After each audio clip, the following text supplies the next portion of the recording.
The ultrasound technician's hand froze mid-air, her face draining of color as she stared at the monitor.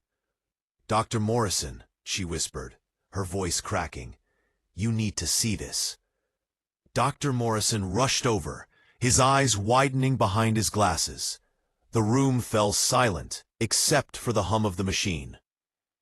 I watched my wife Jiwoo's grip tighten on my hand as the doctor's mouth opened and closed soundlessly. "What is it?" Jiwoo asked, her voice small and frightened. The doctor's words came out in a horrified whisper. "Mrs. Bennett, it's not human." He pointed at the screen with a trembling finger. "The skeletal structure, the cranial development, this appears to be canine." Jiwoo's scream shattered the sterile silence. I stared at the grainy image on the screen, my world collapsing. Inside my billionaire wife's womb was unmistakably the form of a dog.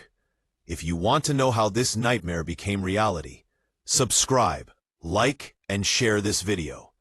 The truth is darker than you can imagine. Let me take you back to where this horror story began. My name is Elijah Bennett, and 6 months ago, I had everything a man could want. At 35, I'd built a tech empire worth billions from nothing. A black kid from Lagos, Nigeria, who'd come to America with nothing but a scholarship and a dream, and turned it into a Silicon Valley success story. I married the woman of my dreams, and we lived in a mansion that overlooked the Pacific. Jiwoo, my Korean wife of 3 years, was everything Ava never was. Kind, loyal, genuine. Where Ava had been manipulative and unfaithful, Jiwoo was pure sunshine. Her family's old money from their hotel empire, combined with my new wealth, made us one of Silicon Valley's most talked-about power couples. The Nigerian tech genius and the Korean hotel heiress. But there was one shadow over our paradise. We couldn't have children. We'd tried for 2 years. Every month brought the same disappointment, the same tears, the same growing desperation in Jiwoo's eyes. She wanted a baby more than anything in the world. I wanted to give her that gift, to see her hold our child. But month after month, nature refused to cooperate. "Maybe we should see a specialist," Jiwoo suggested one evening, curled up on our leather sofa, her golden retriever Max resting his head on her lap. She'd always loved dogs. We had 3 of them, all rescues she'd personally saved from shelters. "I can't keep doing this, Elijah. I can't keep hoping and breaking." I pulled her close, kissing her forehead, my dark skin contrasting with her pale complexion as I held her. "We'll figure it out, baby. I promise." That's when fate, or rather the devil herself, intervened. I was at a tech conference in San Francisco when I literally bumped into her. Ava Sinclair, my ex-girlfriend of 7 years, the white woman I'd loved and left, the woman who'd shattered my trust with her serial infidelities. "Elijah?" Her voice was honey and poison mixed. She looked different, older, more polished, but those same calculating green eyes remained. "My God, it's been what, 4 years?" "5, I said curtly, trying to move past her. But Ava had never been one to take a hint. "I heard you got married. Congratulations." Her smile didn't reach her eyes. "Jiwoo Park, wasn't it? The hotel heiress? Quite the upgrade from your humble beginnings." There it was, that subtle dig, reminding me of where I'd come from, as if I could forget. I should have walked away, should have run. But I was polite, cordial even. We exchanged pleasantries. She told me she'd become a fertility specialist, had opened her own clinic in Los Angeles. "The Sinclair Fertility Institute," she said proudly. We've helped hundreds of couples have babies. My success rate is nearly 90%. Promise in her tone made me pause. Really? Oh yes. She pulled out her phone, showing me testimonial after glowing testimonial. Women holding babies, couples beaming with joy, all crediting Dr. Ava Sinclair and her revolutionary techniques.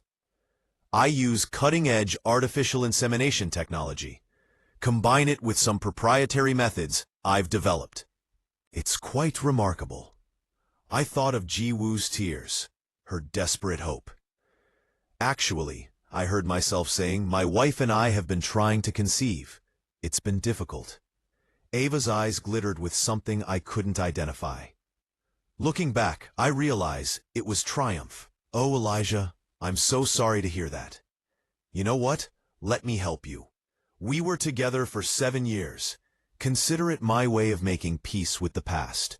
I owe you that much after, well, after everything. I should have been suspicious. Should have questioned why the woman I dumped for cheating on me 5 times would suddenly want to help. But I was desperate, and Ava was convincing. I'd have to talk to Ji-woo, I said hesitantly. Of course. Here's my card. The Sinclair Fertility Institute. We're in Beverly Hills. 5-star facility. Completely private, completely professional. Just give me a call if you're interested. P. I took the card, my fingers tingling with what I thought was hope, but was actually the first touch of doom. P. That night, I told Ji-woo about running into an old colleague who ran a fertility clinic. I didn't mention Ava's name, didn't mention our history. Ji-woo didn't know about Ava at all. I'd never told her about my past relationships in detail, seeing no point in dredging up old pain. P. This was my first fatal mistake. P. She has an amazing success rate, baby, I said, showing Ji-woo the testimonials on my laptop. Look at all these couples she's helped. Maybe this could be our answer. Ji-woo's dark eyes filled with hopeful tears as she scrolled through the stories, her delicate fingers moving across the trackpad. Oh, Elijah, do you really think it works? P. 2 weeks later, we walked through the gleaming doors of the Sinclair Fertility Institute. The facility was immaculate, all white marble and chrome, with soft lighting and fresh flowers everywhere. Photographs of happy families lined the walls. Gentle music played in the background. Everything was designed to inspire hope and trust. Ava greeted us in her office, professional and warm in her white coat, her red hair pulled back in a severe bun. I watched as she shook Ji-woo's hand, and I saw it, just a flicker of something dark in her eyes, as she took in my wife's natural beauty, her elegant designer clothes, her unconscious grace. Mrs. Bennett, it's such a pleasure to meet you, Ava said smoothly. Elijah has told me how much you both want a child. I'm going to do everything in my power to make that happen. Ji-woo practically glowed, her porcelain skin radiant with hope. Thank you, Dr. Sinclair. We've tried so many things. We're running out of options. Well, you're in the right place now. Ava smiled, and I felt a chill I couldn't explain. I've helped hundreds of couples just like you. My methods are unconventional but highly effective. She outlined the process. Ji-woo would undergo hormone treatments to prepare her body. I would provide a sperm sample. Ava would use advanced artificial insemination techniques, including what she called enhanced cellular integration therapy, medical jargon that sounded impressive but meant nothing to us. The key, Ava explained, clicking through a presentation on her computer, is ensuring the genetic material is properly processed and optimized before insemination. I've developed proprietary techniques that significantly increase conception rates. "And it's safe?" Jiwoo asked, her hand finding mine, her wedding ring glinting under the office lights. "Completely," Ava assured her. "FDA approved, clinically tested. You'll be in excellent hands." We signed the papers, paid the exorbitant fee, $150,000 for the full treatment package. For a billionaire, it was nothing. For Ava's revenge, it was priceless. The treatments began. Jiwoo came to the clinic twice a week for hormone injections and monitoring. I came once to provide my sample, which I gave in a sterile collection room, never thinking to question what would happen to it afterward. This was my second fatal mistake. Ava was charming throughout, professional, always available to answer Jiwoo's questions. My wife trusted her completely. Why wouldn't she? Dr. Ava Sinclair came with impeccable credentials, hundreds of success stories, and a bedside manner that put everyone at ease. I never suspected a thing, never noticed the way Ava looked at Jiwoo when she thought no one was watching. That mixture of jealousy and hatred and vindictive satisfaction. Never questioned why Ava seemed so interested in Jiwoo's hobbies, her interests, her love of dogs. "You have 3 golden retrievers?" Ava asked during one appointment, her tone casual. "How wonderful! I love dogs too." Jiwoo beamed, her face lighting up the way it always did when she talked about her rescues. "Oh, they're my babies, Max, Duke, and Bailey. I rescued all of them. Dogs are such pure souls, don't you think?" "Absolutely," Ava agreed. And I swear, I saw her smile widen just a fraction. Such loyal, pure creatures. 6 weeks after the insemination procedure, Jiwoo took a pregnancy test. It was positive. I'll never forget the sound of her cry from the bathroom. The way she came running out with the test in her shaking hands, tears streaming down her beautiful face. Elijah, look! We're pregnant! We're actually pregnant!" I held her, both of us crying, laughing, overwhelmed with joy. After 2 years of disappointment, we were finally going to be parents. I called Ava immediately to thank her. "Congratulations," she said, her voice warm and professional. "I'm so happy for you both. This is exactly what I hoped for. Now, I want you to come in for regular monitoring. We need to make sure everything is progressing normally." Of course, whatever you recommend." Jiwoo floated through those first weeks on a cloud of happiness. She started buying baby books, browsing nursery furniture online, telling all our friends and family. Her mother flew in from Seoul, crying tears of joy. My parents video called from Lagos, my mother already planning her trip to America to meet her first grandchild. We were going to have a baby, a beautiful mix of African and Korean heritage. But Ava kept insisting we wait for the ultrasound. "I know you're excited," she told us at the 8-week checkup, "but I'd rather wait until 12 weeks for the first scan. Sometimes early ultrasounds can be misleading, and I don't want to cause unnecessary stress. Trust me on this." We trusted her. Why wouldn't we? Jiwoo started showing early, her slender frame displaying the pregnancy prominently. "Maybe it's twins," she said excitedly in Korean, before switching to English, rubbing her growing abdomen. "Oh, Elijah, wouldn't that be wonderful? 2 babies at once? One with your beautiful dark skin, one with mine, or maybe both mixed." I laughed and kissed her, running my hand over her belly, imagining our future. 2 cribs, 2 high chairs, double the joy. Children who would carry both our heritages, bridge both our worlds.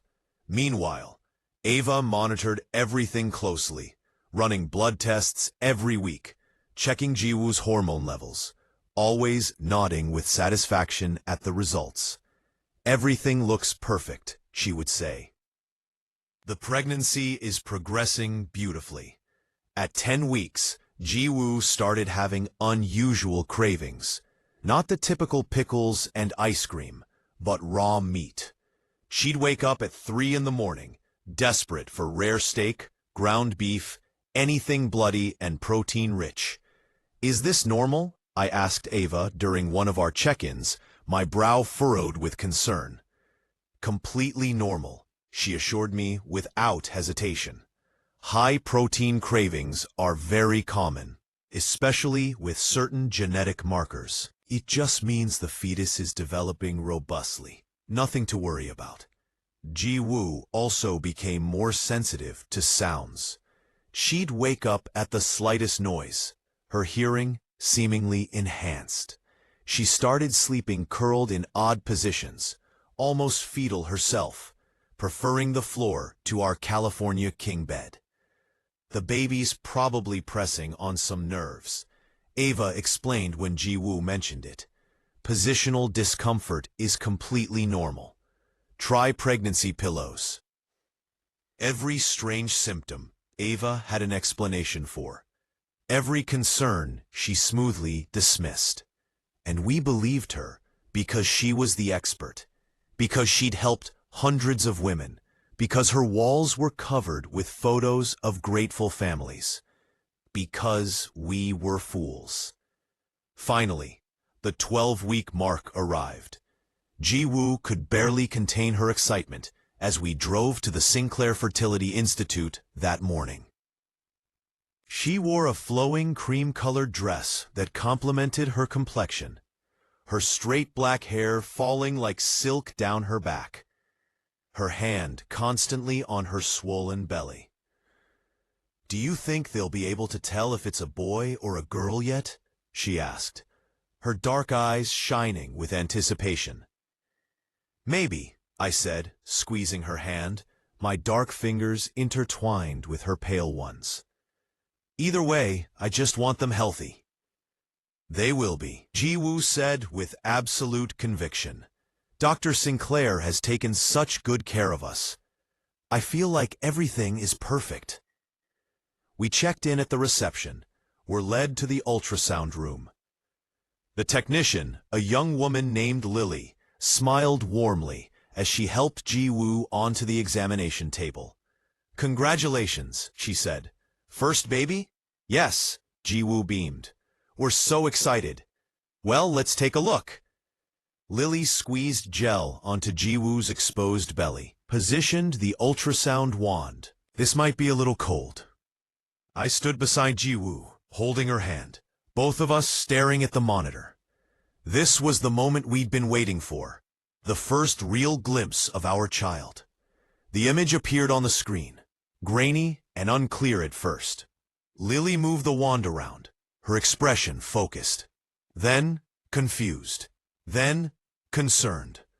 "Hold on," she murmured. "I'm just going to, let me try a different angle." She adjusted the wand, her frown deepening. I felt Jiwoo's hand tighten in mine. "Is something wrong?" Jiwoo asked, a tremor in her voice. I need to get Dr. Morrison," Lily said, her professional composure cracking. "Just one moment." She practically ran from the room.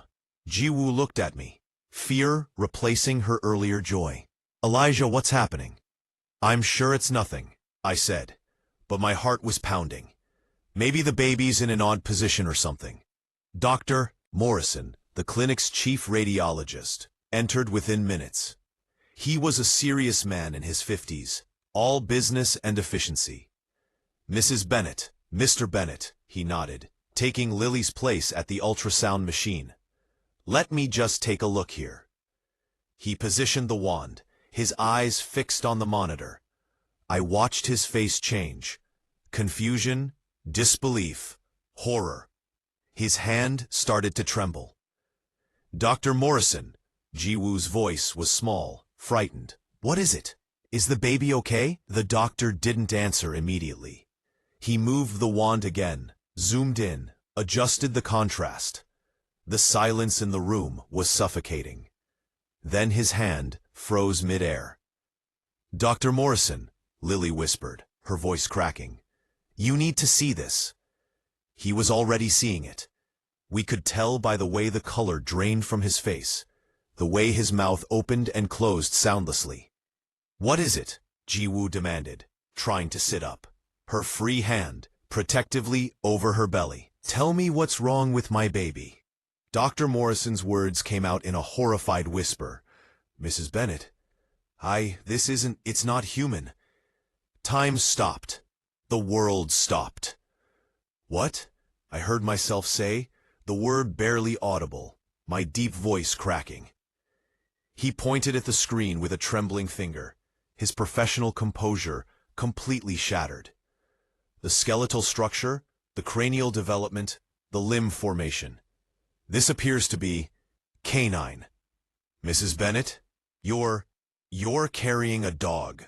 Ji-woo's scream shattered the sterile silence. It was a sound I'll never forget, pure, primal horror. She scrambled off the table, the ultrasound wand clattering to the floor, gel smearing across her dress. "Anya," she cried out in Korean. "No, no, no, that's not possible. You're wrong, the machine must be broken." But I was staring at the screen, at the undeniable image frozen there. The developing fetus had a long snout, 4 distinct limbs positioned for quadrupedal movement, a tail. The skeletal structure was unmistakably canine. I'd seen enough veterinary X-rays of our own dogs to recognize it. My wife was pregnant with a dog.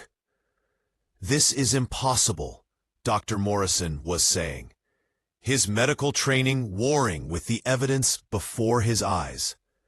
"This can't. There's no biological mechanism. Human and canine DNA can't." But it had. Somehow, impossibly, it had. "Get it out," Ji-woo was screaming, hysterical, clawing at her belly. "Get it out of me! Get it out right now!" I caught her hands, held her as she collapsed against me, sobbing uncontrollably.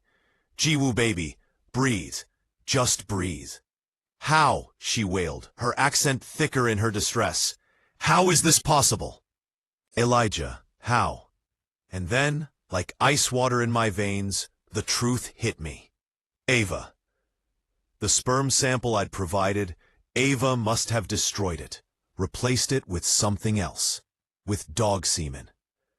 The enhanced cellular integration therapy she'd mentioned, the proprietary techniques, the unusual monitoring, it had all been a cover for this nightmare. My ex-girlfriend had artificially inseminated my wife with dog sperm. The room spun. I felt myself falling. "Doctor." Morrison catching my arm. "Mr. Bennett, please, sit down. You're in shock." "Ava," I breathed, the name like acid on my tongue. "Dr. Sinclair, where is she?" "Dr. Sinclair?" Lily looked confused. "She's not here today. This is Dr. Morrison's clinic. Dr. Sinclair just rents space for her fertility practice."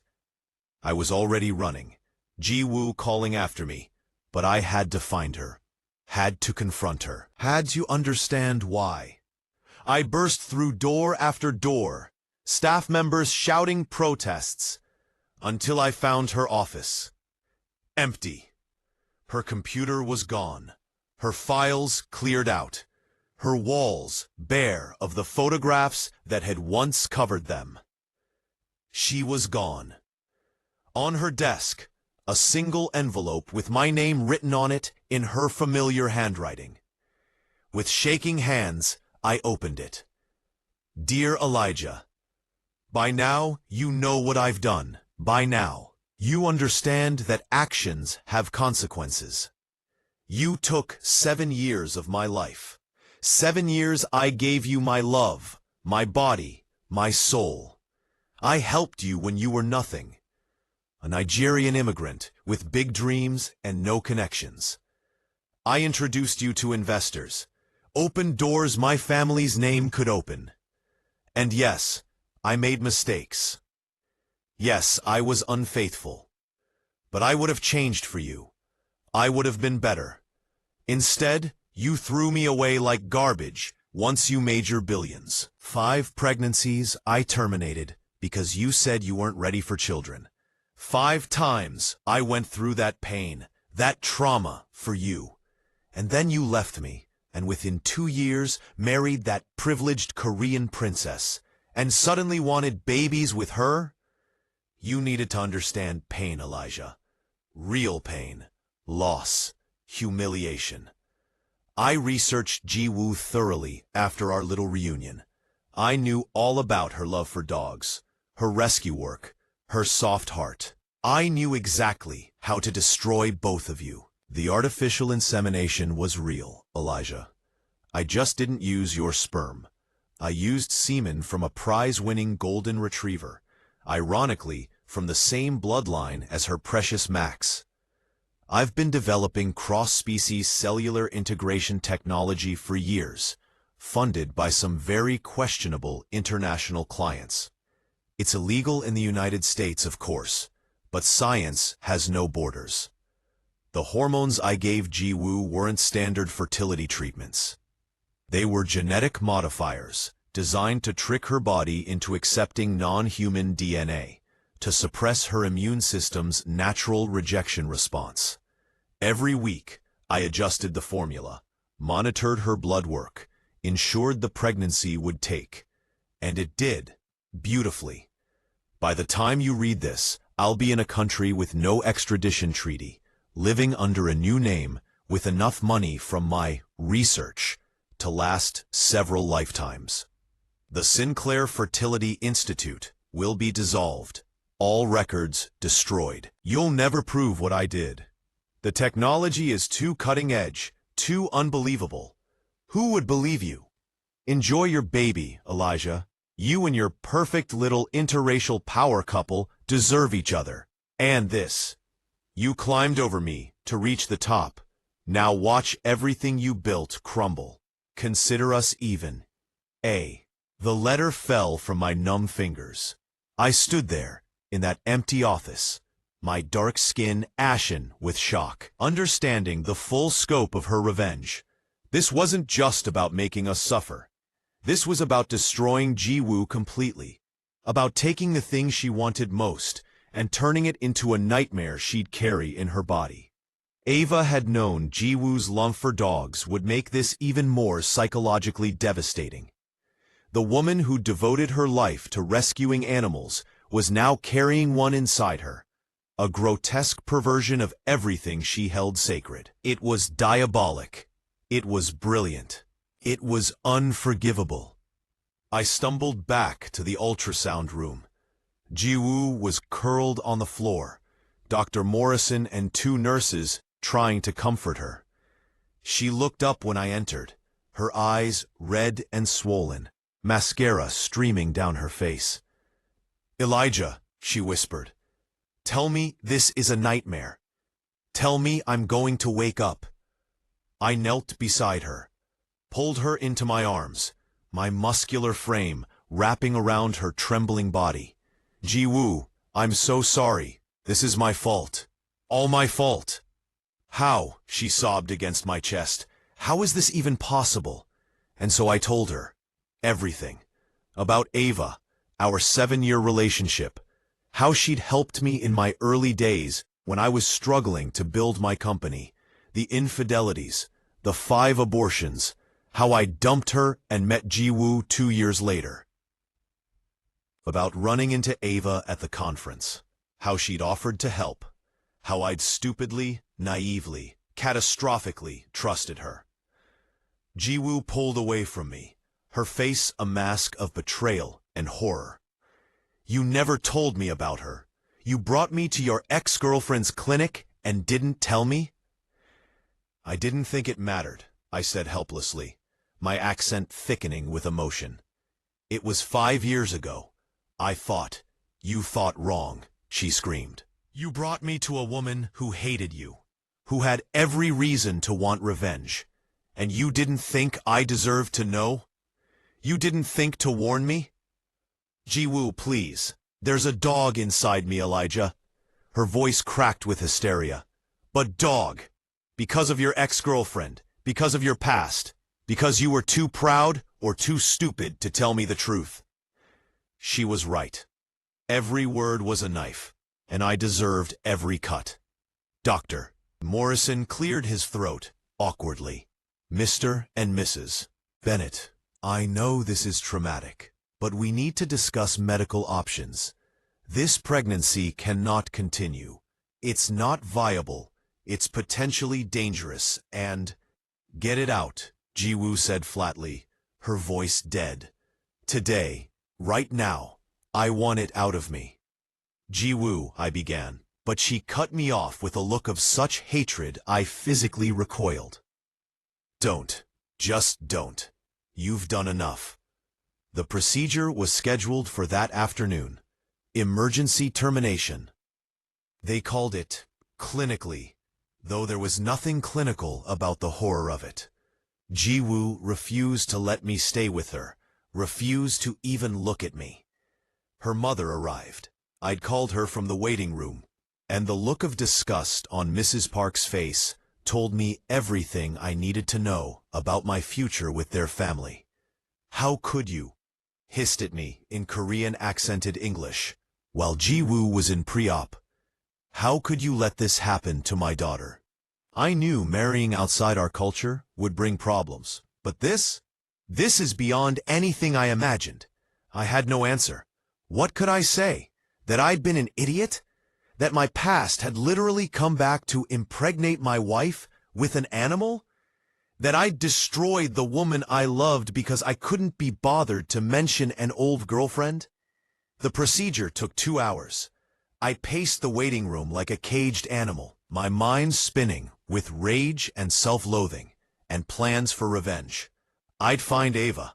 I didn't care if it took every penny of my billion-dollar fortune, every resource at my disposal. I'd hunt her to the ends of the earth. But first, I had to save my marriage. Dr. Morrison emerged, still looking shaken. The procedure was successful. Mrs. Bennett is in recovery. The fetus, has been removed and will be sent for genetic analysis. For medical documentation purposes. He paused, adjusting his glasses. Mr.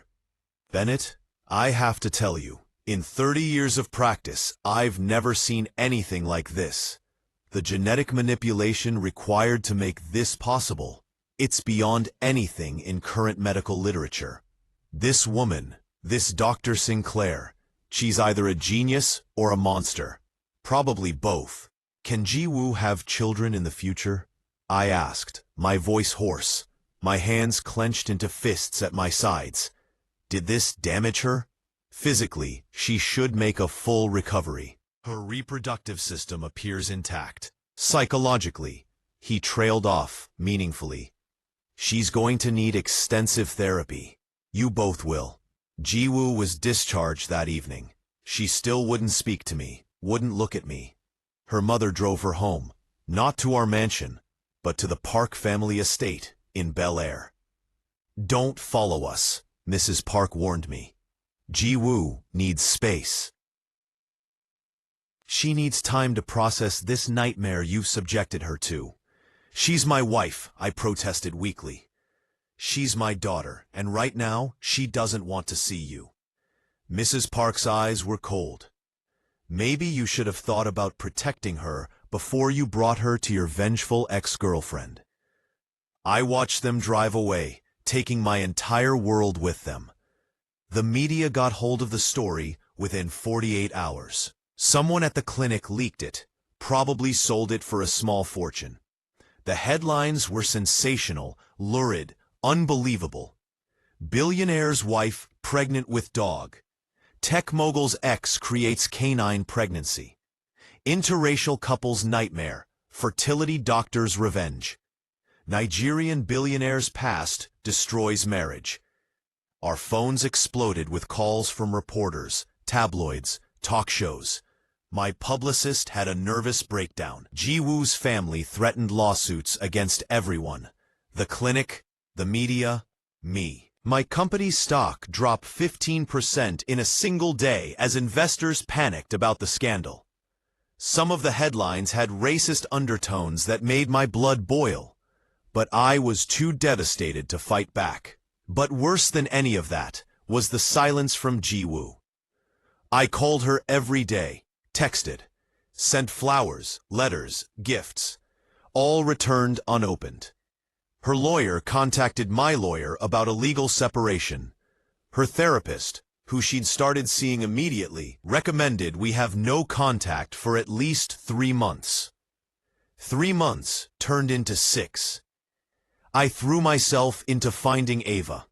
I hired private investigators, former FBI agents, international trackers.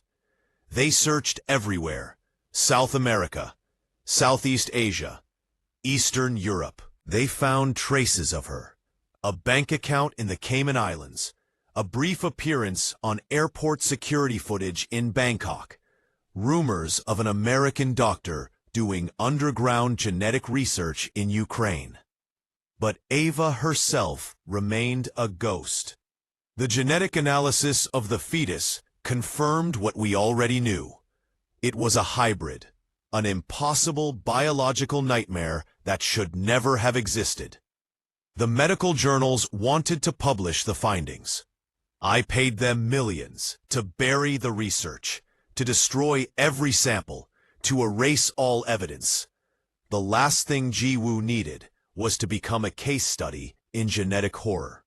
Meanwhile, our 3 golden retrievers, Max, Duke, and Bailey, had to be rehomed. Ji-woo couldn't look at them anymore without breaking down. Every time she saw a dog on the street, she had panic attacks. The animals she'd once loved unconditionally had become triggers for her trauma. I kept them, brought them to my new apartment. I'd moved out of the mansion, couldn't bear to be there without Ji-woo. Every time Max looked at me with his gentle brown eyes, I felt Ava's revenge burning fresh. She'd known exactly what she was doing, weaponizing Ji-woo's love, turning it into a source of pain. It was brilliant. It was evil. It was working.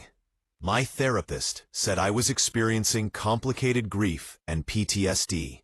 Ji-woo's therapist said she was experiencing the same, compounded by feelings of violation and body horror. We were both broken in different ways, and the thing that had broken us was the secret I'd kept, the woman I'd trusted, the past I'd thought was buried. The lawsuits began. Ji-woo's family sued the Sinclair Fertility Institute for malpractice, fraud, and emotional damages. But the clinic had been a shell company. All assets liquidated, all trails cold. There was nothing to recover. I sued everyone I could think of.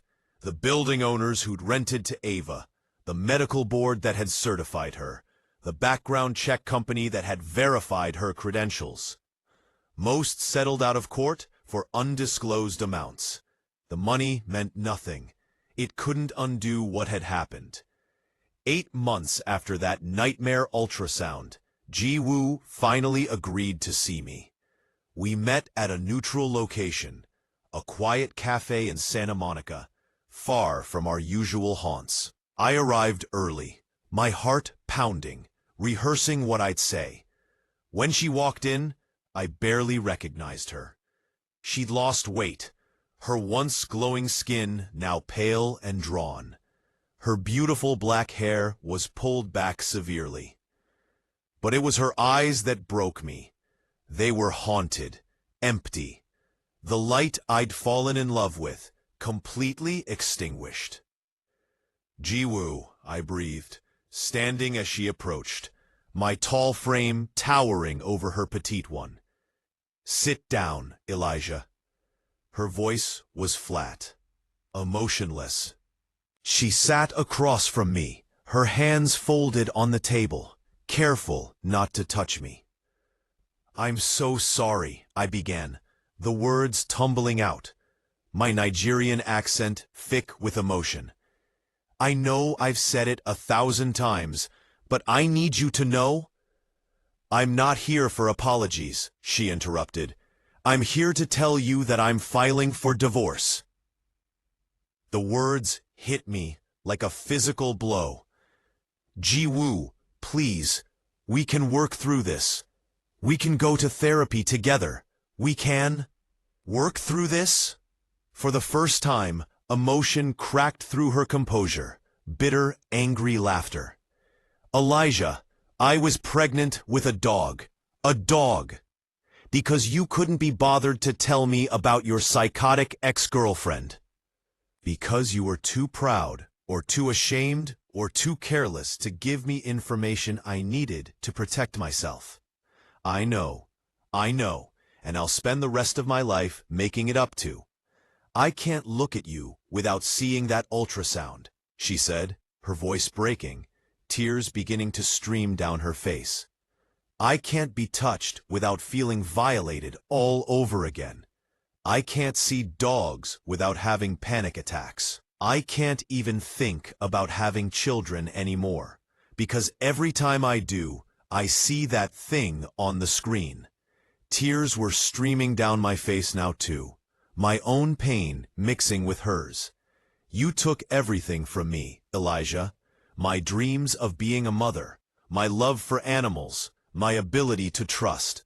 You brought a monster into my life, and you didn't even warn me. I didn't know, I whispered helplessly, my deep voice cracking. I had no idea she was capable of this. You knew she was vindictive. You knew she had reason to hate you. You knew you'd hurt her badly, enough that she might want revenge. Jiwoo's eyes burned into mine. And you brought me to her anyway. You put me in her hands without telling me the truth. She was right. God help me. She was right about everything. I loved you, she continued, her voice barely audible. I loved you so much. My parents warned me about the cultural differences, about how hard it would be. But I didn't care. I thought we'd grow old together, raise children together, build a life that bridged our worlds. And you destroyed all of that, because you couldn't be honest with me about your past.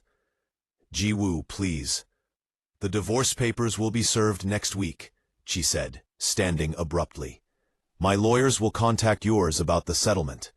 I don't want anything from you except my freedom. You can keep the houses, the cars, the money. I just want to be free of you and everything that happened. Don't do this, I begged, standing as well, reaching for her hand. She flinched away from my touch, like I'd burned her. Goodbye, Elijah. She turned to leave, then paused. I hope you find her someday. I hope you make her pay for what she did. But more than that, I hope you learn to be honest with the people you claim to love, because your secrets destroy everything they touch. Then she was gone, walking out of the cafe, and out of my life forever. The divorce was finalized 3 months later. Ji-woo took nothing except her personal belongings and Max. She'd started therapy specifically to overcome her fear of dogs, determined not to let Ava's revenge rob her of everything she loved. I heard through mutual friends that she'd moved to New York, started a new life, was slowly healing. Her family had apparently arranged for her to meet eligible Korean men, wanting her to marry within her culture this time. I, on the other hand, was drowning. My company suffered from my inability to focus. I stepped down as CEO, installing a trusted colleague in my place. I couldn't bear to be in Silicon Valley anymore, surrounded by memories of Ji-woo, of our life together, of everything I'd lost. The search for Ava continued. My investigators finally tracked her to a small facility in Moldova, where she was apparently continuing her genetic experiments under a different name. By the time we located her exact position, she'd moved again, Always one step ahead, always untouchable. Sometimes I wondered if she was monitoring me, if she knew I was hunting her, if she took pleasure in staying just out of reach. It seemed like the kind of thing she'd enjoy. A year after the divorce, I was contacted by the FBI. Apparently, Ava's research had attracted international attention. Not the good kind. She was wanted by Interpol for illegal genetic experimentation, human rights violations, and a string of other charges related to her underground work. There were other victims, they told me. Other couples she'd experimented on. Other nightmare pregnancies. Other lives destroyed. Ji-woo and I weren't special. We were just the ones who'd gone public. "We'll find her," the lead agent assured me. A black woman who looked at me with sympathy. People like Dr. Sinclair always make mistakes eventually.